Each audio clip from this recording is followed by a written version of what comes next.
What's up, everybody? This is Dan Thompson for AroundTheAssociation.com, and this is the Around the Association podcast for, I think today is May 25th, 2018, part one of two different podcasts we're doing today. This one is going to be about Chris Paul, the hamstring, the Houston Rockets, and what we all saw last night in Houston last night.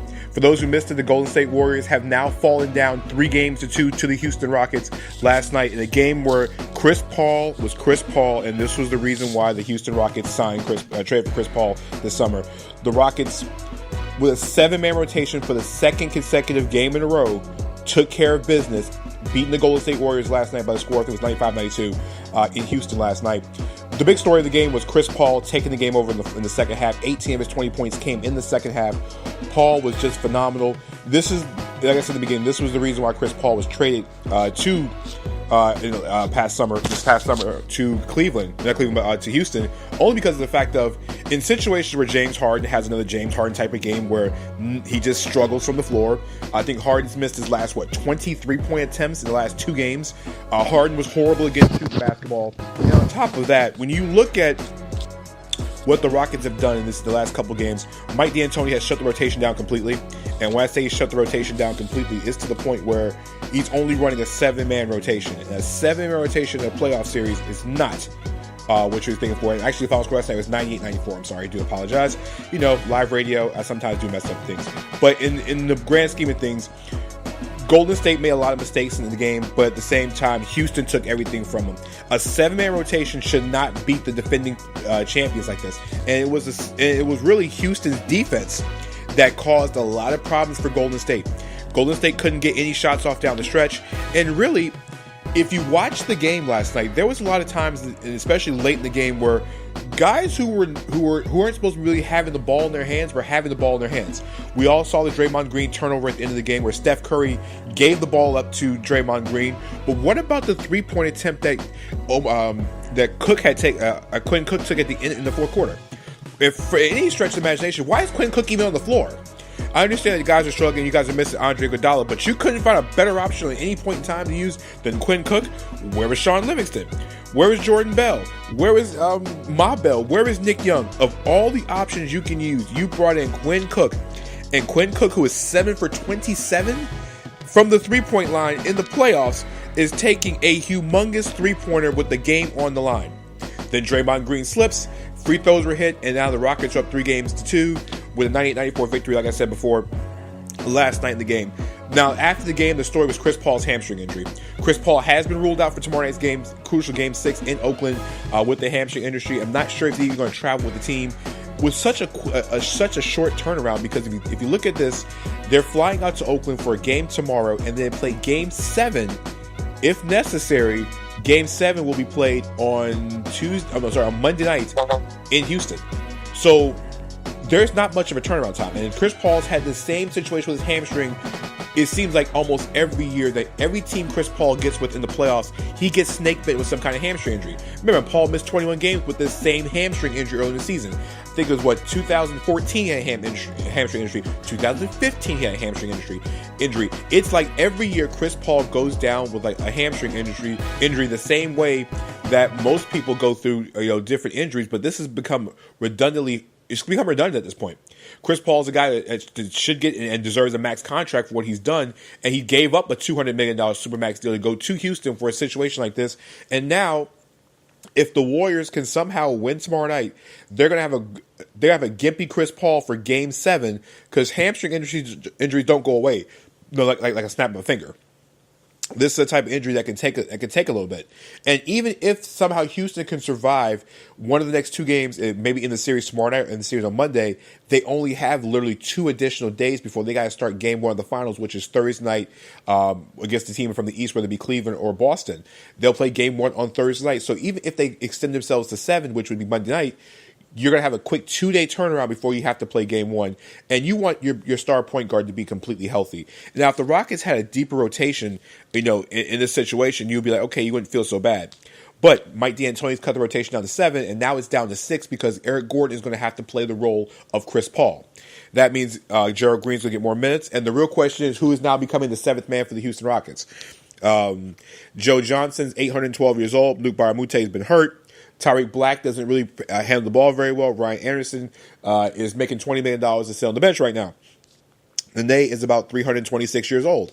So really, at this point, there's not very many options that Mike D'Antoni can use in this situation. And really, he's going to have to use Eric Gordon even more minutes. Gordon played 36 minutes last night. He's going to find a way to get Clint Capella more minutes.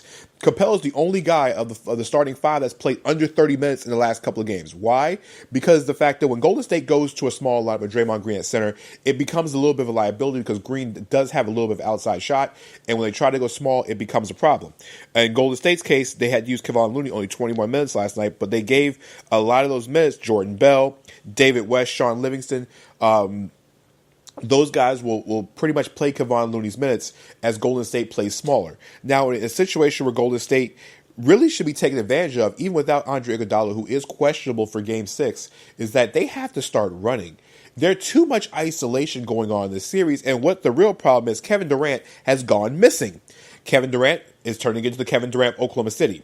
It's not a pretty picture. Even Steve Kerr said last night, you have to trust your teammates.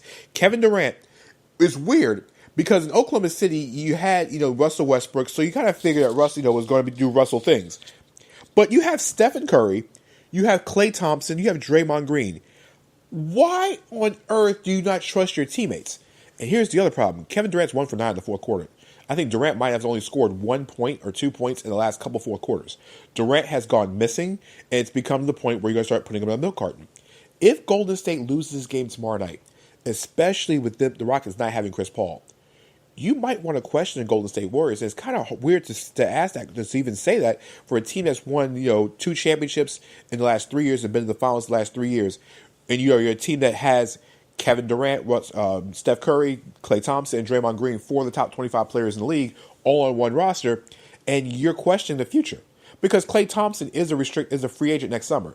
Kevin Durant's on a 1-on-1 contract, and Draymond Green is the guy that's coming after the words in the books. Steph Curry's good for the next couple of years because he got the Supermax deal last summer. Klay Thompson missed a Supermax contract because he wasn't all NBA this year. The real question for Golden State, I don't think we'll see much of it tomorrow night because I think Golden State should win the game tomorrow night, but should win pretty handily because of the fact that the Rockets don't have enough depth, is what to do with the way things are going. If Kevin Durant is going to play isolation, that becomes a problem. Durant last night did shoot 8 of 22 last night from the floor. It just wasn't falling. He was taking a lot of bad shots, and to be honest with you, James Harden played some good defense on him last night. That's some of the best defense James Harden's played in years. I mean, he was phenomenal. And for James Harden, defensively last night, he was phenomenal in his opinion. Compared to what he's normally used to doing. But the thing is, for all the good defense he's been playing, the offense for Harden has been horrible. You got to think, the Rockets have won the last couple of games with James Harden, or even this entire series, with James Harden not having one MVP-type performance. He's going to be the league's MVP. He's first team All-NBA, unanimous selection. He's going to be the league's MVP this year. But James Harden hasn't had that game. Maybe he pulls it out in Game 6, or he pulls it out in Game 7. Harden was 0 for 11 from the three-point line last night. 5 for 21, 0 for 11. I mean, some of those shots, he couldn't even hit the rim. It was horrible, him shooting last night. For him going 0 of 11 from the three-point line, for the Rockets to even win this game last night was just a testament to how good the Rockets' defense was last night. The Rockets hit 13 three-pointers and missed 30. They missed 30 three-pointers last night. You can't. In most cases, you would never think you'd win a game when a team misses 30 three-pointers in any stretch of the match, in any game. The thing is, the Rockets got to the line 32 times last night, and they just were effective. And Golden State, for a team like Golden State, who naturally shoots the ball very well, they just didn't shoot the ball very well. 44% from the floor last night. The Rockets only shot 37%. So if you look at the numbers across the board, the Warriors outshot them. They hit more. The three-point percentage was better, but they just didn't get down the stretch. You got to give Houston a lot of credit defensively. And as we go into Game 6, Game 6 tomorrow night, the real question is, if you're Golden State, do you bring back Andre Iguodala for some type of minutes tomorrow night? I think you have to, because Iguodala's exposed one problem on this Rockets team is their bench is bad. Their bench has been horrible. I mean, the bench has been really bad. Last night they only scored 2 points off the bench last night. Between all those guys, only 2 points were scored from the Warriors bench last night, and the only 2 points came from I get the numbers for you. The only 2 points came. Only 2 points. No, they got 4 points on the bench last night, and the 4 points came from Jordan Bell and Sean Livingston got 4. They had 2 the other night. It's crazy. The Rockets got 33 off the bench from 2 guys. Gordon had 24 and Green had 9 last night. X factor for Game 6. Houston is going to have to get a big game from Gerald Green. That's the X factor. Gerald Green can give the production that Eric Gordon was giving off the bench, and Gerald Green is a big time scorer. When given the green light, Gerald Green can get buckets. I mean, he got 9 points last night. All 9 of them came from beyond the arc. Gerald Green can get hot. I've seen Gerald Green do it. You know, basketball fans know Gerald Green is a streaky shooter and can put up points in a hurry. If he has the opportunity, because he's going to have much more of a green light, especially because with Eric Gordon going into the starting lineup, they're going to have to play a third guard. So I think if Green can get the green light early and Green's hitting shots, they're going to have to be able to get him going early. Another guy we probably will see tomorrow night, I'm going to say Ryan Anderson finally makes an appearance this series. I don't think Joe Johnson is going to get extended minutes because Joe Johnson is he's an older guy in this series. Ryan Anderson will stretch the floor. It'll make Golden State have to use Kevon Looney more. You have to use Jordan Bell because you have to be able to extend the floor because Ryan Anderson is such a knockdown shooter. We haven't seen Anderson much in the last few games because, like I said, the rotations have become shorter, and this is the way D'Antoni is rolling in the series because those guys can't really keep up and down with the pace. On the Warriors side of things, the X factor tomorrow night is the home crowd. The crowd has always been good in Oakland because of the fact that Houston did win Game 4. It ended the home winning streak and ended the mystique of Golden State being at home and being almost unbeatable at home. The crowd's going to have to get Golden State going early. And normally when the crowd is going in Oracle, the Warriors always hit shots. And they're going to hit the Rockets with about maybe 2 or 3 runs or about maybe 10, 12 points. And the Rockets are not going to be able to feel it tomorrow night. So in my opinion, the Rockets did the smart move. They're going to punt and take Chris Paul at the game. They're going to probably get the doors blown off them tomorrow night. I think the Warriors will force Game 7. They're going to beat the Rockets pretty soundly in this one. But at the end of the day, we go to Game 7 on Monday night. We'll talk about this later on in the week over the weekend on the podcast, but on another podcast. But I think in tomorrow night's case, Mike D'Antoni is playing for Game 7. Listen. You play with a one-legged Chris Paul tonight, or you play with a 1.5-leg Chris Paul on Monday night. I think you take the 1.5-leg Chris Paul, and you just bank your laurels on on Game 7. So, in my opinion, last night was phenomenal. This is what playoff basketball has been all about all year long. It's about really good, solid basketball and teams scrapping and doing what they have to do. And the Rockets last night did everything they had to do. It's funny. We give Chris Paul all these wonderful accolades, 20 points, 7 rebounds, 6 assists, 3 steals. But did you know Chris Paul was the only player on the Rockets that didn't even have a positive plus-minus? He was a minus 13 last night. For as great as Chris Paul was, he was a negative 13 last night. Just sit there and ponder that for a second. 37 minutes Chris Paul played last night. I mean, he knocked down huge three-pointer after three-pointer, even knocked down a shimmy in the same process. Hey, listen, if you're going to hit a shimmy by hitting a long three-pointer, you do it all forms of it. The real concern is Chris Paul did go 2 of 10 from things inside the three-point line. So, in the Rockets' case, they played. You couldn't play any better with not shooting so well from the three-point line. So, as I go into Game 6, I'm giving the prediction and what has to be done. Warriors will get out to a strong start early. The crowd will carry the Warriors through this game. The Warriors win by double digits because the Rockets don't have enough in the arsenal, and they don't have another guard that can come in and do what Eric Gordon was doing, because Gordon's going to have to now be Chris Paul. Gerald Green's going to now have to be Eric Gordon. There is nobody to be Gerald Green to be the 7th man in this game tomorrow night. So I think the Warriors will take this one tomorrow night. I think, even Steve Kerr says he's not worried. Of course you're not worried, because Chris Paul is not playing. With Chris Paul not playing, of course you're not worried. Even last night during the press conference, Chris Paul was hurt. It was a hamstring. No one knew what it was. Steve Kerr had to be licking at the chops. And at the end of the day, let's be honest, the Golden State Warriors might possibly be the luckiest team in the playoffs every single year in this run they've had. Because every year in the playoff run they've had, somebody has gone down with injuries. Remember the first championship year, every point guard in the West got hurt going into the playoffs. It was Pat Beverly, Mike Conley, and I think Tony Parker was hurt the first year. Then last year Kawhi gets hurt in the 2 years ago, the 73-9 season.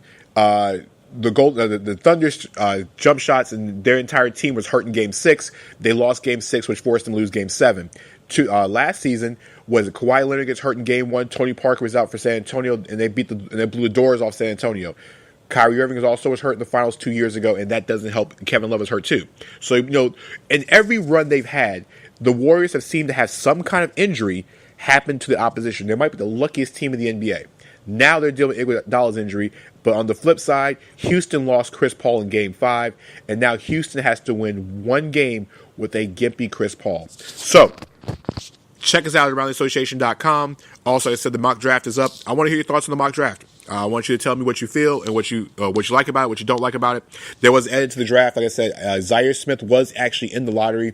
When I recorded the podcast, he was not in the lottery, but he was in the lottery going forward on the actual website. On the website, so Zaire Smith is in there. So I'll give a little bit more in depth on the Zaire Smith later on this week.